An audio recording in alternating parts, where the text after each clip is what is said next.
ಸರ್ಕಾರ ಸಾರ್ವಜನಿಕರ ಅನುಕೂಲಕ್ಕಾಗಿ ಲಕ್ಷಾಂತರ ಹಣ ಖರ್ಚು ಮಾಡಿ ಮೂಲಭೂತ ಸೌಲಭ್ಯಗಳನ್ನು ನಿರ್ಮಾಣ ಮಾಡುತ್ತೆ. ಆದರೆ ಗದಗ ನಗರದ ಹೃದಯ ಭಾಗವಾದ ನಿರ್ಮಾಣಗೊಂಡಿರುವಂತಹ ಸಾರ್ವಜನಿಕ ಶೌಚಾಲಯ ಕಟ್ಟಡ 1 ವರ್ಷದಿಂದ ಉದ್ಘಾಟನೆಗಾಗಿ ಕಾಯ್ತಾ ಇದೆ.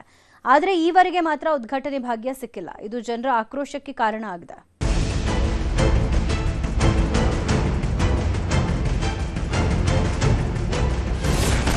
ಶೌಚಾಲಯ ಕಟ್ಟಡ ರೆಡಿ ಇದ್ರೂ ಉದ್ಘಾಟನೆ ಭಾಗ್ಯವಿಲ್ಲ.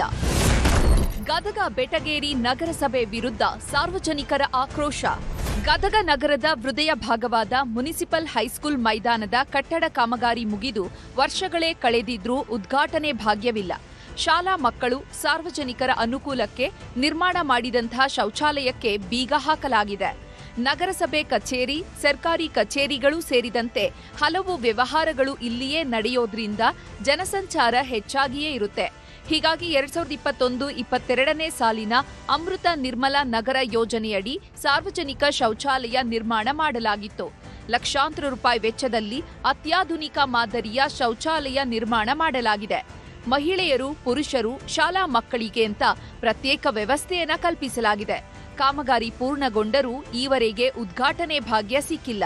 2021-22ನೇ ಸಾಲಿನಲ್ಲಿ ಸುಮಾರು ಲಕ್ಷಾಂತರ ರೂಪಾಯಿಗಳನ್ನು ಖರ್ಚು ಮಾಡಿ ಇಲ್ಲಿ ಗೌರವ ಘಟಕ ಅಂತಂದು ನಿರ್ಮಾಣ ಮಾಡಿದ್ದಾರೆ. ನಿರ್ಮಾಣ ಆಗಿ ಕಾಮಗಾರಿ ಮುಗಿದು 1 ವರ್ಷ ಆದರೂ ಇವತ್ತಿನವರೆಗೆ ಅದು ಸಾರ್ವಜನಿಕರಿಗೆ ಮತ್ತು ಶಾಲಾ ಕಾಲೇಜು ವಿದ್ಯಾರ್ಥಿಗಳಿಗೆ ಅಥವಾ ಕಾಲೇಜು ವಿದ್ಯಾರ್ಥಿಗಳಿಗೆ ಬಳಕೆಗೆ ಅನುಕೂಲ ಆಗುತ್ತಿಲ್ಲ. ಯಾಕಂತಂದ್ರೆ ಗದಗ ಬೆಟಗೇರಿ ನಗರಸಭೆಯವರು ಈ ಯೋಜನೆನ ಪೂರ್ಣ ಮಾಡಿ ಅದನ್ನು ಕಾರ್ಯರೂಪಕ್ಕೆ ತರುವಲ್ಲಿ ಸಂಪೂರ್ಣ ವಿಫಲರಾಗ್ಯಾರಂತ ನಾನು ಹೇಳಕ್ಕೆ ಇಷ್ಟಪಡ್ತೀನಿ.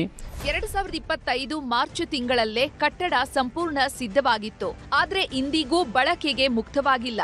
ಇದರಿಂದ ಶಾಲಾ ಮಕ್ಕಳು ಮತ್ತು ಸಾರ್ವಜನಿಕರು ಸಾಕಷ್ಟು ತೊಂದರೆ ಅನುಭವಿಸುತ್ತಿದ್ದಾರೆ. ಕಟ್ಟಡ ನಿರ್ಮಾಣ ಮಾಡಿ ಬೀಗ ಹಾಕಿದ್ರೆ ಏನು ಪ್ರಯೋಜನ ಅಂತ ಸ್ಥಳೀಯರು ಆಕ್ರೋಶ ವ್ಯಕ್ತಪಡಿಸಿದ್ದಾರೆ. ಈ ಶೌಚಾಲಯ 2021-22ರಲ್ಲೇ ಈ ಶೌಚಾಲಯ ಎಲ್ಲ ಶುರುಗೊಂಡು ಎಲ್ಲ ಕೆಲಸ ಕಾರ್ಯಗಳೆಲ್ಲ ಮುಗಿದು ಆದರೂ ಬೀಗ ಹಾಕಿದ್ದಾರೆ. ಅದು ಎದಕ್ಕೆ ಅನ್ನೋದು ನಮಗೆ ಇನ್ನೂವರೆಗಾದರೂ ಅದು ನಮಗೆ ತಿಳಿದು ಬಂದಿಲ್ಲ.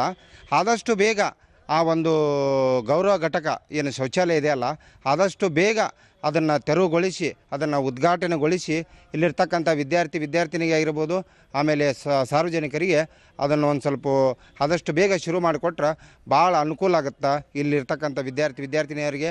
ಒಟ್ನಲ್ಲಿ ಲಕ್ಷಾಂತರ ರೂಪಾಯಿ ವೆಚ್ಚದಲ್ಲಿ ನಿರ್ಮಾಣಗೊಂಡ ಶೌಚಾಲಯದ ಕಟ್ಟಡ ಕಾಮಗಾರಿ ಮುಗಿದಿದೆ. ಆದರೆ ವರ್ಷಗಳಾದರೂ ಉದ್ಘಾಟನೆಯಾಗಿಲ್ಲ. ಇನ್ನಾದರೂ ನಗರಸಭೆ ಅಧಿಕಾರಿಗಳು ಎಚ್ಚೆತ್ತುಕೊಂಡು ಸಾರ್ವಜನಿಕರಿಗೆ ಅನುಕೂಲ ಮಾಡಿಕೊಡಬೇಕಿದೆ. ಸಂತೋಷ್ ಕೊಣ್ಣೂರ, ನ್ಯೂಸ್ 18 ಗದಗ.